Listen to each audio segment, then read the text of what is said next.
Today, joining me on The Pieces, we have poet, lyricist, recording artist, and general icon for the queer community, Kae Tempest. Born in Westminster in 1985, grew up in Southeast London. We are going to be getting into their new album. They will be touring in November, and we are going to get into their identity and their lovely, gorgeous dog, Murphy.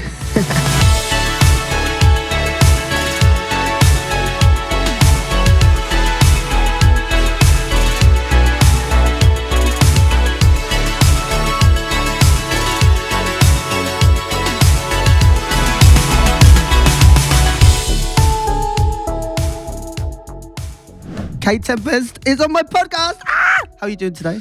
I'm excited. I'm happy. I love this jacket. Thank you. I picked it up on a whim. I was leaving the house in quite a rush. Yeah. And, as I was just telling you, I was late. I was really late. And I didn't know if it was going to be hot or cold outside. And it was raining when I left. It's my functional fashion. It was raining when I left, and I was like, I'm wearing a t-shirt and shorts. But you look wonderful. Thank you. There's Murphy. Hello, Murphy. We have just been joined by Murphy. There you go. Yeah, he'll just settle down now. Oh, He's old. He's an old one. Anyway, sorry, not everyone likes to talk about dogs. That's the other thing I've noticed. I love to talk about dogs. Do you know what a dog? And I actually think this is really unfair. We'll get into the actual conversation soon, but we'll just talk about dogs for a second. Let's just have this bit. Hello, Murphy. I love huskies. Yeah. And Murphy's gorgeous. Have you ever seen a Pomsky? No. Pomeranian Husky cross. It's like a husky, but a tiny version. And I'm like, how does that even work? Wait. What's a Pomeranian? Really, really small one? The small fluffy dogs. So it's like a small fluffy Pomeranian that looks like a husky with blue eyes and was gorgeous. But I'm like, who's topping which who? one? Well, the thing is, it has to be, the bigger one has to be the mum. Really? Okay. So it's a little Pomeranian. So the little Pomeranian had to That's like me in the step. bedroom. That's what I was saying. Like me, little Pomeranian. Yeah. So yeah, I think they're gorgeous. I was telling you about my little dog Disco, who my mum has. My mum will be listening to this because she listens to everything. Hi, mum, love you. Hello. And my mum gets to look after Disco now. But how do you find travelling with a dog? Well, he comes with me on tour. If it's in the UK or if it's outside? He comes with me on a tour bus. Nice, amazing. He's got his own bunk. That's for those listening. That's the sound effects. It's like a radio play. Yeah. That's the dog's feet on the floor. He's going to just making sure everything's okay. It's all good. Yeah, he'll look at the perimeters. He comes with me. He's come with me on I love it when he sits down. He's really old. He's 13. It takes him quite a long time to sit down. But there's nothing in my heart that feels more relaxed when the sound of him sitting down. And it's like, okay, Murphy, sit down. Everything's okay. Anyway, he's come on tour with me, but now it's a bit harder because of Brexit. For him to travel, it's more expensive, and you have to take him to the vet like a certain amount of hours. It's really boring. Well, I was gonna make a joke about Brexit and him being a husky, but I'm not gonna go there. I get it. Yeah, you get it. There's something there. Yeah, but he can't fly with me. No, that's a bit annoying sometimes, I think. But you know what? That some dogs can. Some dogs are allowed in the airport if they're under a certain size. They're allowed on like Eurostar. Yeah, but he's not allowed. And then sometimes but if they do fly them, they put them in underneath with all the suitcases. I can tell that we've been thinking exactly the same things every time we do that bit when you go through the airport. I know, and it doesn't sound very nice for them. I don't think it's very nice. Anyway, he's my kind of soul, really. He really is. We're going to ask the producers to add a picture of Murphy just so that everyone at home that is watching, isn't listening, can see a visual representation. Murphy's gorgeous, laying down, and we are going to get into it now. Let's get into it. So talking of touring, talking of travelling, new albums, self-titled. Yeah. How do you feel now that I was out in the world? It's been out a minute now, 6 weeks.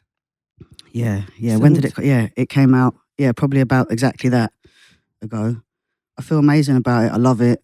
Everything about making this record has been really beautiful, and I'm so grateful that I got to be a part of it. Basically. How long were you working on the music?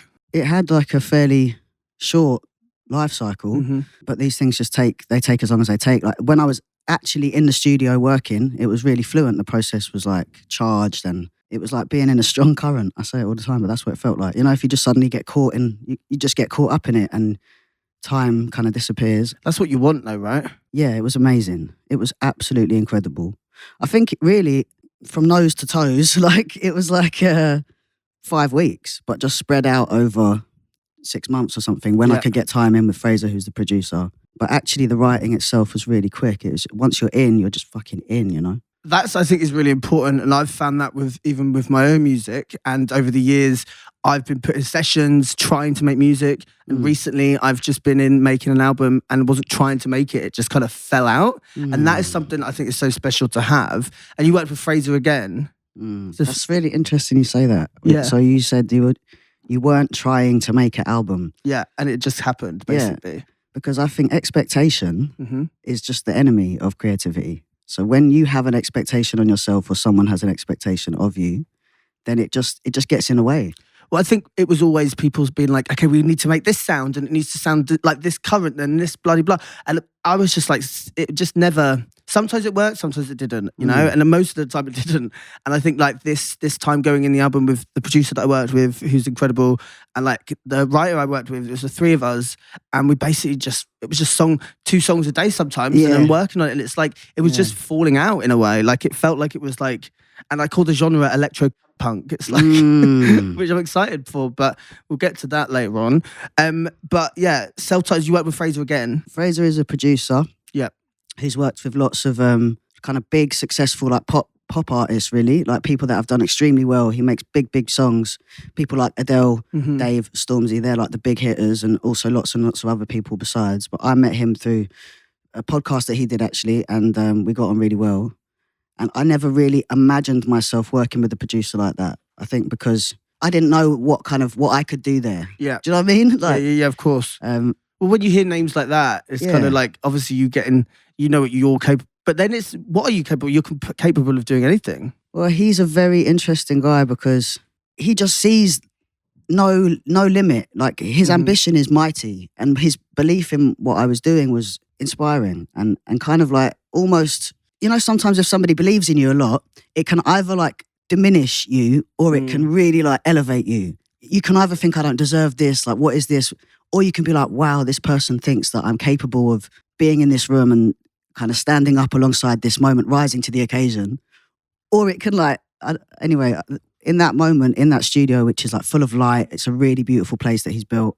I just felt myself really, really like come alive, really like rise to the occasion. You know, it's like, well, okay, let's play, let's have it. And like you were saying about 2 songs a day, like when you're really in that flow, that was the vibe. That we were really cooking. It was like, let's just go see where this takes us, kind of thing. Was that almost instant that started happening? Yeah, that's so because it's like when the way I like to write is to just to dive in. I like to come into the studio with a blank piece of paper and just like with no expectation, and just begin the process and see. And then I was quite active in terms of like directing his musicality. He can play everything, you know, he's really confident on all of his instruments, obviously. But I think when somebody is like that good, then actually being like having a kind of communication of encouragement, or I don't like that so much, or can you try that, or how about going to the 5th there instead of the 4th, or like can we try a different snare sound? He was just buzzing off it, you know? Yeah.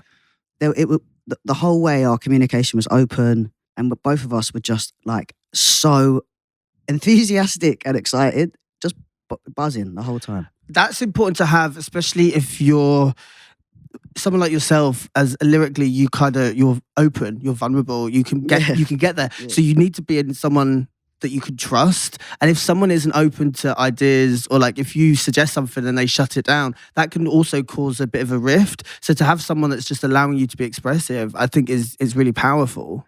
Yeah, I know what you mean about the vulnerability in creative relationships. But I was thinking about this even the other day, like when you make music with someone, it's actually the most intimate kind of exchange that I have with friends. You know, it's like when you've been on stage playing music, or when you've like invented from nothing a song together. Yeah, you get to know each other so fucking well. Like I would never have these conversations. The things that I know about somebody once I've made a song with them, like in terms of what I share, what they share, I wouldn't even know how to get there through hanging out. It's like a direct line to somebody's heart, like, you know? I agree with that. And I think like what I struggled over the years, and I say it a lot of the time, when my label had put me into sessions, it's like speed dating. It's like you go in and like you do like speed dating of sessions, and then it's like, how much of my soul am I going to bear to these people to then probably never work with them again? Wow. So I think like when you find the people that work really well, I think that you hold on to that and you keep going. So I was wrong. I thought you'd worked with Fraser before. No, this was the first time. Okay, amazing. I worked with Dan Carey before, who's an amazing producer, and we worked on like 4 albums together. So like it was like a long-term relationship. You know? Of course. 10 years, and then suddenly finding myself in this new moment with Fraser was, well, what was interesting about that is like Fraser hasn't known me for 10 years, so he's meeting me now in this moment. Okay. And maybe the fact that he's meeting me kind of in the middle of my transition or post-transition at that time, he was looking at me or listening to me in a certain way. Yeah. Whereas obviously with Dan, you can't help but be attached to everything you've learned about a person for 10 years. And Dan and I are so close, what we'd been through over 10 years of playing together, touring together. I suppose Fraser's meeting me right now was why he felt like the album should tell my story right now. I don't know, there was some kind of magic about it all. You know, when things just work out the way they work out. How was it tapping into you in the moment now compared to 10 years ago writing the album? When I make my work, whether it's music or writing for the theatre or poetry, whatever it is I'm working on, for me that was always freedom from the body and from the world and from all the stuff about me that was painful. And that, like, when I went into my creativity, it was like an escape. So I don't like cringe about the albums from before in the way that I cringe about, or like there's not pain in me from before in the way that there is pain in me when I think about the body at that time or the person at that time that had to deal with what that person was dealing with. But when I hear the albums, the music, the novels, it's like that was the other world that kept me alive in this world because I could go to that world. I don't know if you know I think you know what I mean. Yeah, I do. But then there's something about being kind of unified in both worlds, being actualized, like something about the process of transition which has been so incredibly beautiful and euphoric, and the idea that I can exist as well as that my work can exist. It's been an amazing process.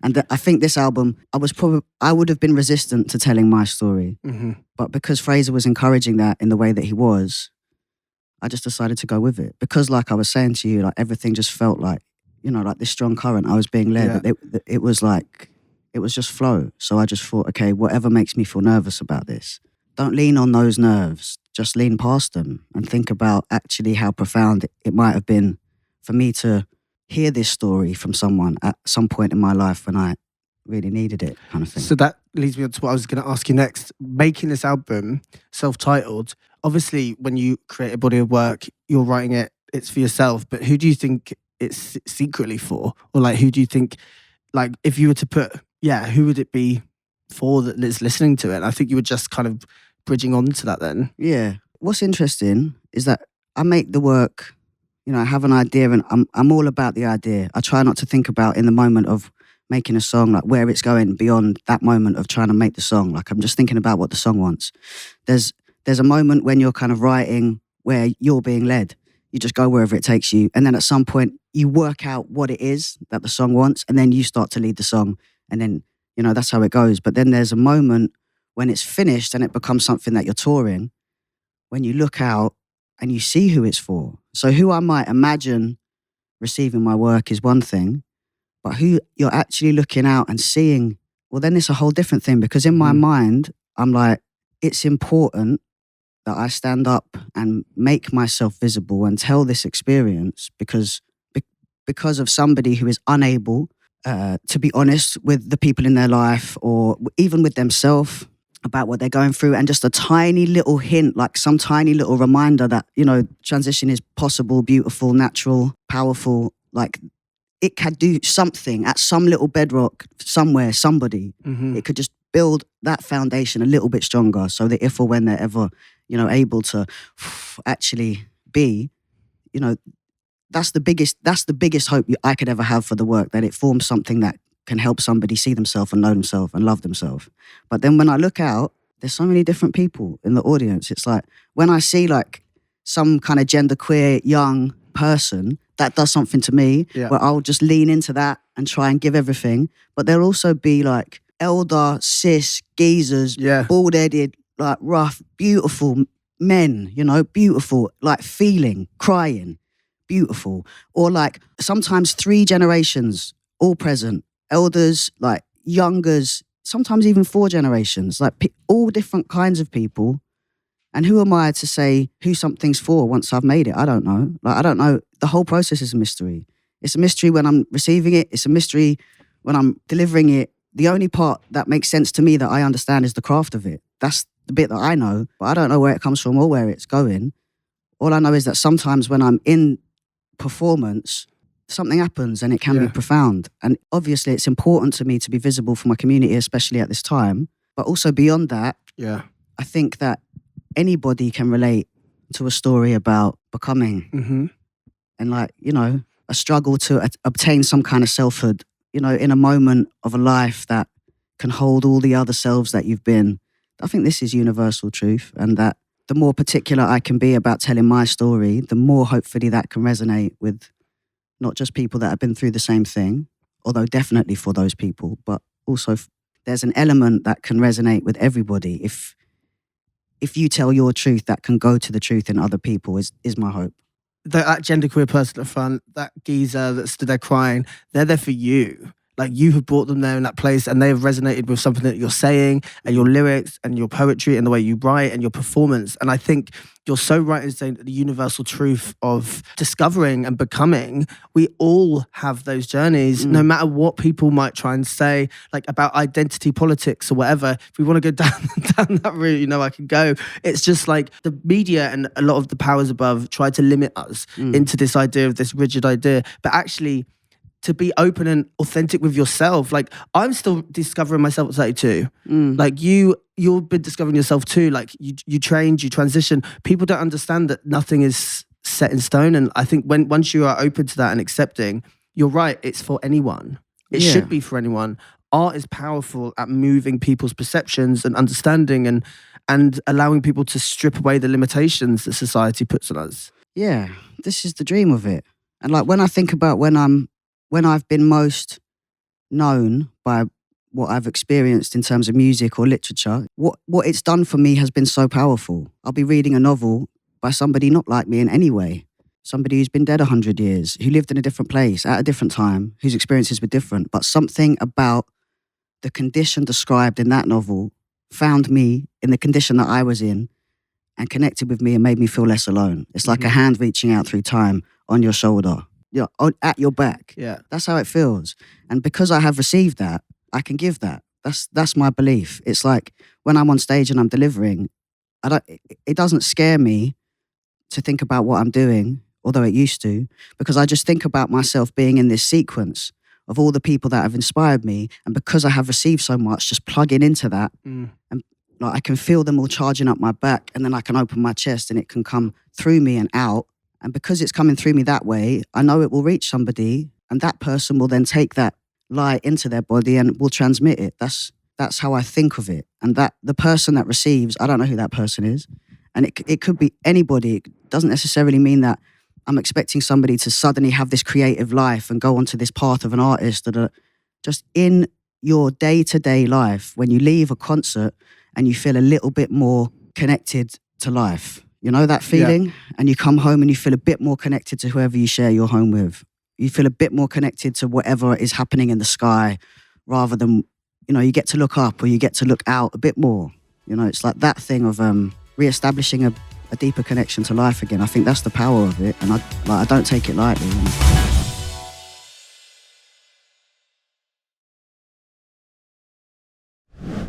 Talking of connection, do you have boundaries when it comes to social media and your phone and everything?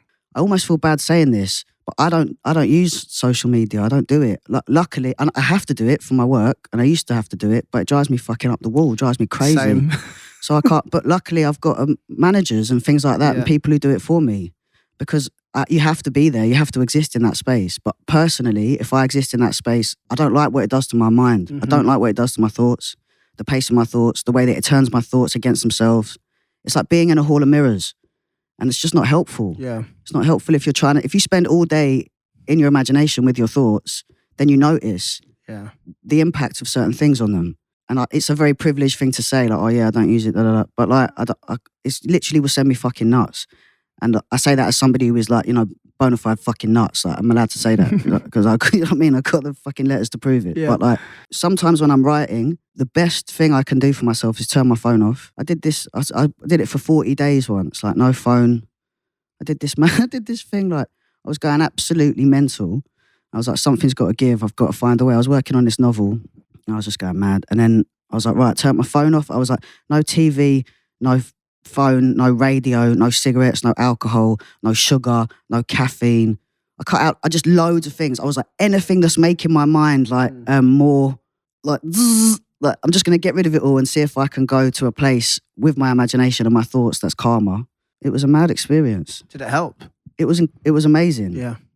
What the most profound thing that came from it was that I learned to feel like boredom. And I'm like, right, I'm bored. And my impulse would be to reach for something to distract me.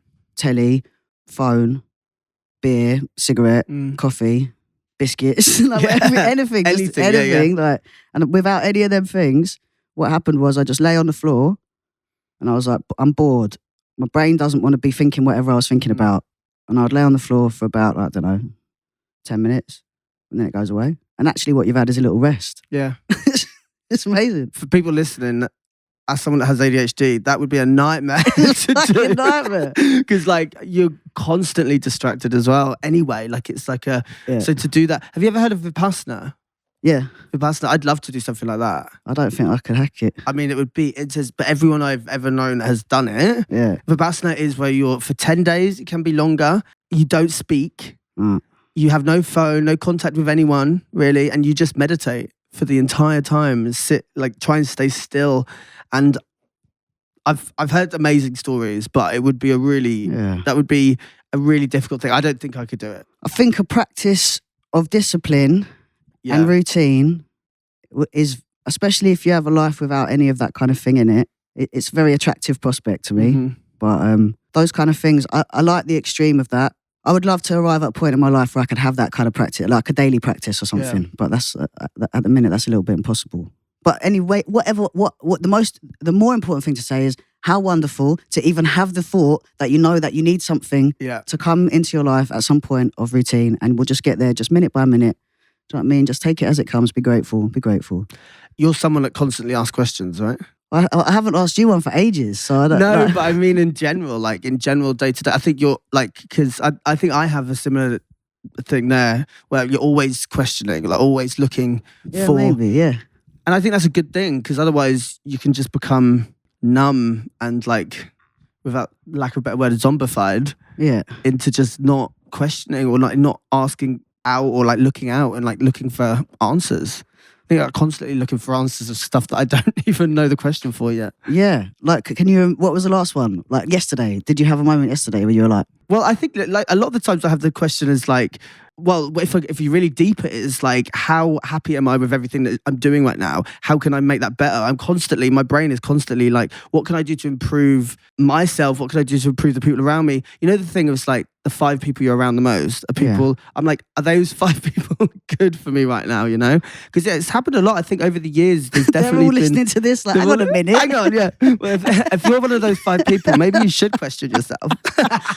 Or maybe it's me. But no, I'm constantly, I don't know, I feel like I can really deep it though and like think about my family all the time. If I switch off, that's the thing. If I'm like watching telly or something, watching just something or reading or like listening to an audiobook or something, it can like help me. Yes. But like if I'm sat on my own, then I can start being like a bit existential. Yeah, of course. But then this is the thing about distraction, and like especially if you have an attention deficit, then like that's why I was like, I'm taking it all away and I just want to see what happens when it's just me and the thing, just me and the mind. Like I want to just know, because I ask it all the time to work for me. I'm constantly like, my ideas, I'm always working on at least 3 big ideas, always. And there's like 5 or 6 that are waiting for me to have space. Once one is finished, it's like a runway. It's like, so I have one thing at the front that'll be just finished. So that's the album finished now. Now it's the tour. So that I can park the writing of that. Then there'll be the next thing, which is just here. That's the novel. That's just finished like 3 days ago. I sent the last proof corrections in. So that's there. That's been massive for years. I've been working on this thing. So now there's like space on the runway. So then there's these things coming around that have been like up here. They've been waiting to land. So now they've got permission to land. I can feel them like coming in about here. Then eventually that's going to move out of the way. Once these interviews are over, then it can go. Then the novel will come into this place. Now it's time for it to be released. I'll have to do the promo. And then the thing that I'm waiting for will come into this space, which is like, this is like the working on the idea space. This is the like just thinking about you space. Like, I know that you're there, I can percolate with you, but I can't really give you my attention yet. And then like up here and over here and coming in over here is the like, I'm building up the space to give you the space. I know you're there.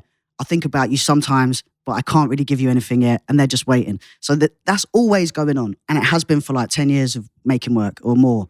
So then I'm asking it to be supercharged all the time. I'm like encouraging it to think all the time, like everything I look at, I'm like processing everything I read, listen to. I'll listen to a song.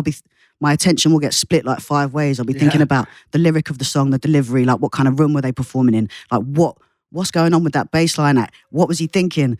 Yeah, Murphy's like, calm down. No, but I get that, like that analogy and that visual representation of compartmentalizing your life and work. I can see that. Like, I think if I think about mine in that way, it's like delays. Yeah, but then if you're constantly in this relationship with it, where you're asking it to be supercharged, and then you're like, why won't you just shut up? Yeah, it's like, well, all day you've been like pumping me full of adrenaline, and now you expect me just to like chill out just because you want me to. Yeah, man's like, you woke up, had a cigarette and a coffee, not a glass of water. Yeah. And then you're like, no, it is. I'm always like, how can I make my mind work better? Yeah. Like, how can I make that? And then it's actually just like, give it some rest. Yeah. Rest, I think, is the key. And it's like hard to do that. I feel guilt. When you rest? When I rest, if I go away somewhere, like, which is quite rare, to be honest, if I'm working for like go, but then if I have like a few days off to do something, I really struggle to switch off. I feel you. Yeah. We need to give ourselves permission to rest, or something needs to happen. I think it's the working class guilt that I grew up with. Like, my mum would always be like, you got to work, you got to hustle. And I like, that's built in me to do that. And like, we're quite, it's like, so you're the youngest of 5, right? Yeah. I'm the oldest of 5. Okay. So it's like complete, like, other ends of that. Yeah. But I remember like always, I don't know, I look at how my mum is with my younger siblings now, and they get away with a lot more than I did, I think. Yeah, well that's it. Yeah. You're the oldest, you got to like, you had to soak it all up. But there's definitely a gene, because like I am like, well, non-binary. I reject kind of, for me, the ideas of gender on me. But like I've got a trans brother, a gay brother, a lesbian sister, and a straight brother. What a blessing. You're just doing your bit as a family to like cleanse the world. Exactly. That's what I mean. How beautiful. It's amazing. And then I've got my brother, my mum would be like, you're the boring one, Henry, you're the straight one. Which you never hear. Like, I love that, but he knows it's a joke. He's like the middle child. But that just gives Henry like the queerness. I know. So Henry is like, he has been othered in his straightness. Yeah, which is wild. So how beautiful. Yeah. And I think I'm very lucky that like my family have been like that. Even though I was the oldest, I think they'd look to me, and I was like, I haven't indoctrinated them. They've all definitely like, that's them. And I'm glad that they've got to do that. I'm glad that they felt like they could be open and do that, you know? How powerful. So who's coming out came first? Me. Wow. And because I'm like 7 years senior to the next one. And then Henry, like, it's 7 years apart from Henry. And then on my dad's side, there's 2. I've got a trans brother and a gay brother on my dad's side. But my parents are split up, so I'm the only one of my mum and dad, basically. Yeah. But there's 5 Trailblazer. Yeah. That's what you are. 4 out of 5. I'm like, that's good going. That's amazing going. Yeah. I was talking about this the other day with my friend about like 2 or 3 siblings that are all like, all trans. I don't know that. I'm the only one. Like, for a long time, I was the only one. I didn't even know any other like queer people or definitely no trans people. That's different now. Thank God. But I was talking about this the other day with someone about how like 2 or 3 trans siblings, and I was like, does this feed into this terrible like fear mongering of like, once someone's got it, everyone's gonna have it? I wish it was like that. Yeah, but I thought it was so beautiful. Yeah, I was thinking think so like, too. Yeah, I mean, there's so many questions I have about it. Like, I wonder if it's at what point do you become the person that you are? Had society not had limitations on what gender was, I started understanding that I was a bit different from like the age of 6 or 7, you know? Yeah. Like, I was dancing around to Britney Spears and like doing all the things, like being quite feminine, but also loving like sports. Loving sports. Oh, Murphy. He was just feeling what you were saying. It was the people around me telling me that it was wrong. Yeah. So that's what it kind of dims the light, dims your sparkle, dims your light, dims your sparkle. And then lo and behold, you get to 13, 14, and then you discover going out and drinking and maybe smoking weed, and like that's covering the feelings of like inadequacy I was feeling for not being different, because I was hiding part of me. And then at 16, I started expressing with fashion. And I think, I always say this, I'm very grateful that I've got to where I am now. It's taken a lot of therapy. It's taken a lot of like understanding of myself and just accepting of myself and knowing that. And that's hard. In a world that doesn't want you to know yourself, how are you going to stand up and be that person? So I always think, like, I wonder if we lived in a world where there was a real utopia of society where we didn't have those limitations. Would everyone be gender non-conforming? Would everyone be just, themselves? Well, it's interesting that you say, like, at some point you knew you had to like hide it, or you learned from other people it wasn't the way to be. And I wonder if actually that's an important part, like the kickback against that is an important part of actually myself, like all of that aside, I have to be. Like, and I think that's an important part of like that push towards life once you've been living a kind of a covered life or a hidden life or a masked life for other people. I think I realised as well, like I wasn't trans, but I would ask to wake up a girl because I was like, it will just be easier. Oh. It would just be easier. From like the age of 6, 7, 8, I remember saying that. And I think that as I got older, now what I do, I've understood myself and my gender now, and I'm like very comfortable being quite fluid. Yeah. But like at that time, I remember just because of other people, I said it would just be easier if I was that other thing. Which is like, it's insane to think that. But people, I think, are more challenged by non-binariness, non-binarity, than they are by. Just from my observations, like people are so confident in their own place in that binary that's given them so much stability in their life to be either one or the other, and it's become such a huge part of how they understand what their choices are, or what their position is, or what their role is, or what success feels like, not in terms of like money success or life success, just as a man or as a woman. It's like a huge part of people's lives. So then when somebody says this actually doesn't exist, I'm neither of these things. I'm somehow all of these things and more. I see the space between the line, and I actually exist there. It's so confronting for people. Yeah. Like I've been trans since forever. Like I've been a trans man since forever, but I couldn't say that. And in my first part of coming out, I was like, okay, I couldn't say it yet. So I was non-binary. And for me, it was a stage, It was like a moment towards being like, actually, I'm just a fucking geezer. Like, so like, but I couldn't say that at first. But in my experience of talking to people in my family or like around me, it was somehow that I wasn't either. That was harder for them. Yeah. Than me being like, actually, I'm a trans guy, or I'm a man, or like, and sometimes I feel some guilt for passing now. Like, for so long when I wasn't passing and it was just terrifying to go in the toilet or whatever, and you would like whatever it was, just life was much more dangerous and difficult. And then now in my exchanges with people, daily life, you get like nodded at. If I'm walking along with the dog, I'm passing. Yeah. So I get to exist in this place that I've never existed in before. People used to be terrified of me when I was like real butch dyke and just like, and just also because I was in so much pain in my body, like my energy was painful, so people would respond to that pain, and my presence in spaces created a kind of feeling in me. So I was just uncomfortable all the time. And then before I was passing either way, I just created confusion and chaos and fear in the minds of people. That's how it felt. I just felt guilty just existing. Just felt awful for making people feel so uncomfortable all the time. And then now I've just got this moment where it's like I just get to be this like nice young chap in the park with a dog, like chatting to the old ladies, and they're like, "Oh, what a nice boy." Yeah. So I'm like little do they know. But I love that though, and I hope you don't feel guilt too much with that, because like the passing side, and because you've gone on your own journey to get to where you are now, and like you said, it hasn't always been easy. It's been a really treacherous and can be difficult, and I think people don't understand that about. I think people think when you transition, you just wake up the next day and you're like, "Oh, I'm." Do you know what I mean? They don't see the transition. They don't see the process of it. Like, they don't see how difficult it is to get there. And I think your story and you just being will be helping so many people. But passing or not passing, it doesn't, like, transition isn't, it's a state of movement, And the transition, like, it's obviously a self thing as well, self-fulfilling thing as well. But society makes it difficult for people that aren't necessarily passing, and that's where their trauma could come in. That's where it could be really difficult. So like obviously passing is the idealistic place to be for a trans person because of society, especially. But then I remember listening to Travis Alabanza talk, and she gave this like beautiful. It was for her book launch or something like this a while ago. Travis. I know. I love this person.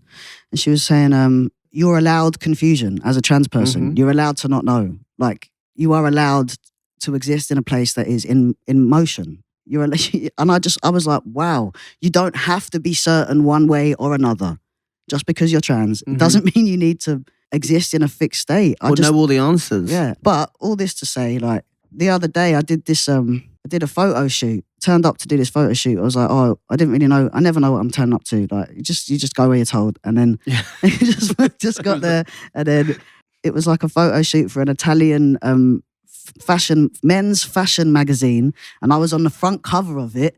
And the stylist put me in all suits and everything. And in my whole life of making work, I've found taking photo shoots like the most cringy, awful. You always turn up, there's a makeup person who wants to put like ringlets in my hair and like lip gloss on me and make my eyes and everything. I always feel terrible for saying like, look, that's not who I am. You don't understand. And I've got so much like body memory of being that person. I forget that I'm actually now I'm this person. And you turn up and it's just like, all these incredible like suits you put on. And I was going on the front cover of a men's fashion magazine as a man. Yeah. And I just had this moment of like, this is so beautiful and incredible. And then I never had in the middle of a transition, it's still you. Like I've been me the whole time. Totally. So sometimes I forget where I'm at and how far I've come.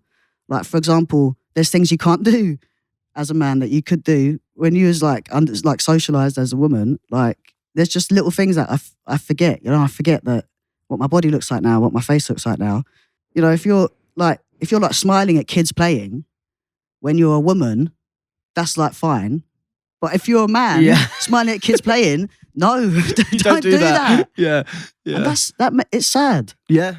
And just showing like emotion, friendliness, inquisitiveness. When you're a socialized female, you're expected to be really interested in people, to ask lots of questions, to like make people feel at ease. That's how you're allowed to exist, especially if you're a woman the way that I was. So like a suspicious one. So you got to be double nice. Yeah.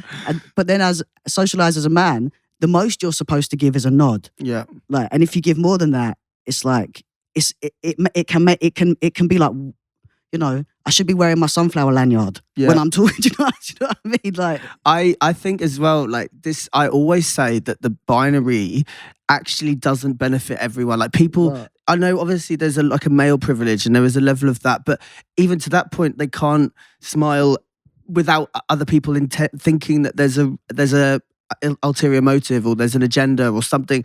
There's limitations that we've created. Containment. Everyone. Containment. Male containment. Yeah. Like, of emotion and dysregulation of like understanding that. And I think keeping everybody in that box it doesn't benefit everyone. So that's why I'm always in this signing queue the other day, this man, he was queuing up and he said, you've made it easier for me to feel my feelings. Which is an amazing thing to hear. Fucking hell. And earlier on, ages ago, we were talking about like, who's it for? Like, who are you thinking of? And I probably wouldn't have been thinking of that guy. But how amazing. How amazing that like me telling my truth helps somebody who, you know, has to deal with containing, is able to just step one little step closer to being like feeling what he's feeling. The whole process, I think, of transitioning with an audience, like on stage, I think I've lost some people, but thank God I've lost them, to be honest. If they were listening to my work before, sometimes I think like, how did you come to love this stuff if you're the kind of person that doesn't want somebody to live truly, you know? But you don't have any control or choice over where your work goes, how beautiful it goes anywhere at all. But I think more profoundly, like there was a moment when I was looking out at the audience and I was like, where am I? I don't see myself in any of these people. And how wonderful that I get to stand up and my ideas have enough value that I get to tour at all. Like, I'm grateful. But for a while, I could be like scared of my audience. Over the last couple of albums, I look out and it's like, I see myself more. And it is beautiful. And as much as I'm saying, I want to reach anybody in there, you know, in the soul place, in the deep register place where creativity, music, where it reaches, it's also really wonderful that as I show up for my community, by showing up for myself, I see the community showing up for me.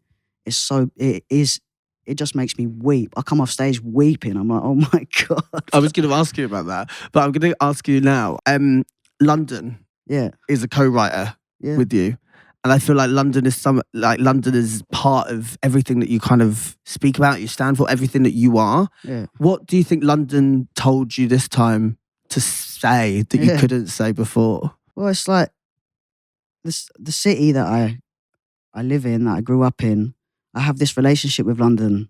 It held me and it pushed me and it challenged me and it taught me. And the things that you experience, I think, when you're going through the hard bit of your life, well, I'm going to speak less codedly. When I was a kind of young teenager and I was out there and there was a lot going on, I was pushing myself, trying to find something positive, but I was seeing a lot of stuff that was quite difficult. And the thing about London is it will show, the whole world is in London. And when I was a teenager and there was a lot going on, I was trying to find my way. The way that I found was a creative one. I found like music, I found creativity. And because of the amount of opportunity there is to hear music, to participate in music, to stand on a fucking street corner and just listen to people ciphering and get involved, because there was that access, I was able to turn my back on what was destructive and face creativity. So London is responsible for what I do. I believe that I would always have found my way towards my artistry, but if I had grown up in a different place with a different kind of rooted culture in music, I probably would have been making very different kind of music. Something about the multiplicity of voices, also like the ancientness of this place. Like I will feel in the rock of the earth here, I can have this moment of tuning into like William Blake, who's a mystic visionary poet who lived hundreds of years ago, who would walk out from Soho where he lived, where kids would post rats through his letterbox because they thought he was so bonkers, and he would walk out to Lambeth and he would say, there's a grain of sand in Lambeth that Satan cannot find, and he would see angels in Peckham Rye in the trees. So like the visionary poets of London are like, they're in the soil speaking to me, plus like the great lyricists, writers.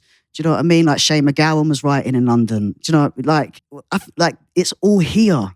And then obviously like, as I was growing up, the lyricism that I encountered, the rappers, the MCs, the raves that I was going to, it was like all of that. The way that I experience time is that what happens once happens simultaneously and forever. So I can just always feel that. I can always feel that moment of inspiration that saved my life and directed my life. And at the same time, I can feel the past. And sometimes I can even feel like the future come in, like in London, the changing face of London, the way that it seems to stifle as it grows, and these big glass fronted like kind of studios grow up everywhere, and you think like, where's the bricks that I used to feel the vibration off the bricks when I was outside raves in the morning, and now everything's made out of glass. It doesn't vibrate in the same way. And like, so for me, the way I experience the city is just like, it's like a divine force in my life. The river, everything, the Thames, it's given me my life and all my opportunities. But at the same time, I don't know anything. I know nothing. I'm just one voice in 8 million voices. Like, I know nothing here. And that, I find, it humbles me so much. You get in your own head, you think everything you think is important. You walk out on the street, you realise you know nothing. You're watching somebody trying to carry all of her shopping bags and get her kids like out the supermarket, down the road, onto the bus. You're watching somebody like help that person out. You know, it's like 8 million stories here. You're just one voice. Kae Tempest, thank you so much for the most beautiful conversation. That has been incredible. Thank you. And I wish you nothing but the best. Thank you so much for coming on The Pieces. Thanks for having me.